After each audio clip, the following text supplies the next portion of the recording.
আসসালামু আলাইকুম, সবাই কেমন আছেন? আলহামদুলিল্লাহ, আমিও ভালো আছি। আপনাদের সবাইকে ইলু কিচেনে স্বাগতম। তো আমি আজকে আমার বাবার বাড়িতে বেড়াতে আসছি। আমার ছোট বোন ভাই নিয়ে বের হয়েছি গ্রামের রাস্তাগুলো দেখার জন্য, গ্রামের পরিবেশ দেখার জন্য।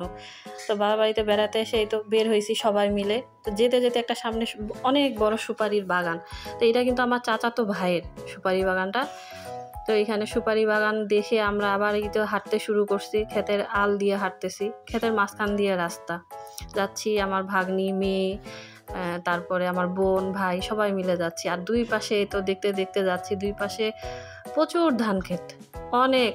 আর সবুজে সবুজ, মানে কি বলবো, বলার মতন কিছু নাই, এত সুন্দর লাগছে। তো যেতে যেতে আমার ভাগ্নি বলছে যে খালামণি দেখো একটা মহিষ। আমরা মহিষটাও দেখলাম, দেখে আবার হাঁটতে ধরছি। তো এই যে দেখেন একটা ঔষধি গাছ, গ্রামের রাস্তার কিন্তু আশেপাশে মানে অনেক রকমের গাছ পাবেন, সেগুলো ঔষধি গাছ। আমরা ছোটোবেলায় এইগুলো গাছ নিয়ে অনেক খেলছিও। তো যাচ্ছি, যেতে যেতে পাশে অনেক খালি ধান ক্ষেত, আর ধান ক্ষেত পাশে অনেক দূরে দূরে হচ্ছে বাড়ি। তো যেতে যেতে আমার ছোট ভাগ্নিকে হেঁটে হেঁটে আসতেছে, ওকে বলছি যে আম্মু আসো তোমাকে কোলে নেই। ও বলছে না খালামণি আমি হেঁটেই যাব। তো হেঁটে হেঁটে আসতেছে, ও কোলে উঠবে না। ও বলতেছে যে খালামণি দেখো কারেন্টের তারে কতগুলো পাখি। তো পাখিগুলোকে একটু হিস করতে পাখিগুলো সব উড়ে চলে গেল। তো যাচ্ছি এভাবে, আবার রাস্তা দিয়ে হাঁটতেছি। তো এই শহরের লোক গ্রামে আসলে যা হয় যে বাচ্চাগুলো মানে এত দৌড়াদৌড়ি করতেছে, আশেপাশে পুরা খোলা জায়গা পায়। তো বারবার বলতেছি বৃষ্টি হয়েছে, রাস্তাটা একদম কাদা, তোমরা দেখে হাঁটো, আস্তে আস্তে যাও। তো যাইতে যাইতে এখন আমার ভাগ্নি বলতেছে যে খালামণি দেখো কতগুলো পাটকাঠি, এগুলো শুকাইতে দিছে। তা আমি বলছি হ্যাঁ শুকাইতে দিছে, তো তুমি দৌড়ায়ও না, তুমি আস্তে আস্তে যাও। তো ও মানে কোনোভাবেই কথাই শুনতেছে না বাচ্চাগুলো, মানে তারা দৌড়াদৌড়ি করতেছে, পাট নাড়তেছে। তো এই যে পাটকাঠিগুলো দেখলেন সেইগুলোরই পাট, এগুলো এই যে শুকাইতে দিছে দুই পাশে। তো আপনাদেরকে একটা বিল দেখাবো, বিলের মধ্যে অনেক শাপলা হয়, এখন ফুটছে কিনা জানি না।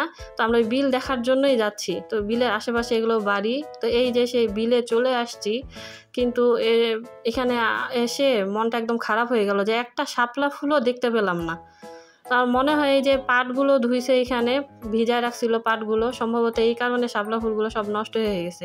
কিন্তু এখানে প্রচুর শাপলা ফুল ফুটে, এত সুন্দর লাগে। আমি এর আগেও আসছি, এখানে দেখছি, কিন্তু একদম এখানে একটা কোনো শাপলা ফুলও দেখতেছি না, একেবারে নষ্ট হয়ে গেছে।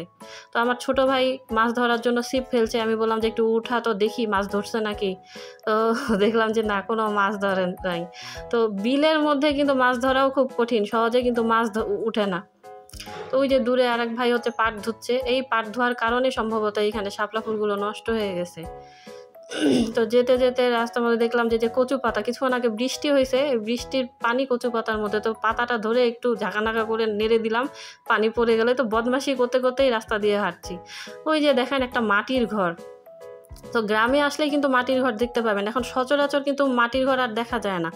মাটির ঘরে এখন আর কেউ থাকে না। এই যে পাশে বিল্ডিং বাড়ি করে, ইটের বাড়ি করে, এখানে সে মাটির ঘরে লোকেরা উঠে পড়ছে। তো ওইটা এখন প্রায় স্টোর রুমের মতন ব্যবহার করে তারা। তো গ্রামে কিন্তু গেলে আপনারা একটা দুইটা মাটির ঘর দেখতে পাবেন, এখনও আছে। তো আমাদের গ্রামে আছে, এখন অন্য কোথায় আছে কিনা জানি না। তো যেতে যেতে আমার মেয়ে ভাগ্নি বলছে যে দেখো কত সুন্দর ফুলের বাগান। তো আমি আবার বললাম যে না, ফুলের কাছে যাও না, ফুল তোলা যাবে না, সোজা রাস্তা দিয়ে হাঁটো। তো রাস্তা দিয়ে হাঁটতে হাঁটতে যাচ্ছি, আর দুই সাইডের এই সৌন্দর্য দেখছি, কত সুন্দর। আকাশটা মেঘলা, নিচে সবুজ, উপরে মেঘটা কালো হয়ে আছে, দুই সাইডে কত বড় বড় গাছ। আর রাস্তাটা তো মানে বৃষ্টি হয়েছে, পিচ্ছিল হয়ে আছে, তারপরেও আমরা হাঁটতেছি। তো যেতে যেতে আর একটা মহিষ দেখলাম। তো মহিষটা একেবারে অটো হয়ে আছে, মনে ও বুঝতে পারছে যে ওকে মানে আমরা ভিডিও করতেছি। তো একটা পোজ নিয়ে দাঁড়ায় আছে, ও কিন্তু এদিক ওদিক কোথাও দেখতেছে না। যখন ওর সামনে আসে দাঁড়াইছি, ও আমাদের দিকে একটু মাথাটা ঘুরায় দেখলো, তারপরে চুপ করে দাঁড়ায় আছে। দেখে এখন আমরা এই যে আবার সামনে দিয়ে হাঁটতেছি, আর দুই সাইডে দেখতেছি ধান ক্ষেত, মানে ধানগুলো লাগানো হয়েছে কেবল। তো কত সুন্দর, দুই সাইডে খালি সবুজ আর সবুজ। আপনাদেরকে এই সবুজ দেখতে হইলে আপনাদেরকে অবশ্যই গ্রামে আসতে হবে। তো সামনে যেতে যেতে একটা বড় পুকুর, পুকুরটা দেখে মনে হচ্ছে হয়তো বা যে ছোট, কিন্তু আসলে পুকুরটা অনেক বড়। তো এর মাঝে আমার ভাই বলতেছে যে আপু আয়, তোকে একটা সুন্দর জিনিস দেখাই। আচ্ছা কি দেখাবি, চল যাই। তো আমাকে এই রাস্তার কিনারে নিয়ে যাবো, দেখ কত সুন্দর।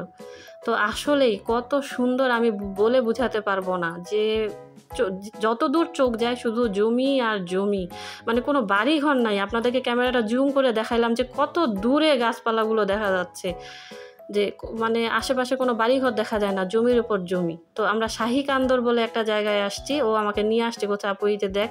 তো রাস্তার পুকুরের দক্ষিণ পাশ দিয়ে রাস্তাটা, তার পাশ দিয়ে যাইতে হয়, এটাকে শাহী কান্দর বলে। তো শাহী নামে একটা লোক ছিল, তার প্রায় 600-700 বিঘা হয়তো বা জমি ছিল। তো এখন সে নাই, মারা গেছে। তো এই জমিগুলো তার ছিল, এখন সেই জন্যে হয়তো বা তার নামেই এই নাম পড়ছে। তো আমরা ঠাকুরগাঁর ভাষায় জমিকে কিন্তু কান্দর বলি, সেই হিসাবে এটা নাম পড়ছে যে শাহী কান্দর। তো এই তো দেখেন আশেপাশে কোনো ঘর বাড়ি নাই, শুধু জমি আর জমি। তো রাস্তায় যেতে যেতে আমার ভাই বলতেছে যে চল তোকে আরেকটা সুন্দর জায়গা দেখাই, যে দূরে দেখেন ওই যে বক দেখা যাচ্ছে, মানে বৃষ্টি হয়েছে তো পানি অনেক পুকুর ভেসে গেছে, ওইখান থেকে হয়তো বা মাছ আসছে, তো মাছ খাওয়ার জন্যই বকগুলো আসছে। তো এই যে সুন্দর জায়গা, আমার ভাইয়ের সুন্দর জায়গা, যেখানে মানে ওর মন খারাপ থাকলেও এই জায়গাটাতে এসে বসে থাকে। তো দেখে আমি আসলে আশ্চর্য হয়ে গেছি যে এত সুন্দর জায়গা। আমারও দেখে মনে হচ্ছে যে এখানেই বসে থাকি। ওই যে একটা মাচায় কিন্তু আমি অনেকক্ষণ বসেছিলাম, মানে এখান থেকে বাসায় যাইতেই ইচ্ছা করতেছিল না, যে এত সুন্দর জায়গা। তারপরও আমার ভাই বলতেছে যে আপু আকাশটা অন্ধকার হয়ে আসতেছে, চল আর কতক্ষণ থাকবি, বাসায় যাই, বৃষ্টি আসবে, তো আম্মা ভিজলে আবার বকা দিতে পারে, যে চল আমরা বাসায় যাই। তো এই বাসায় যাইতে যে এই পাশে একটা আমার মামার বাড়ি, সেটাও দেখালাম আপনাদেরকে। তো এই যে রাস্তা দিয়ে যাচ্ছি।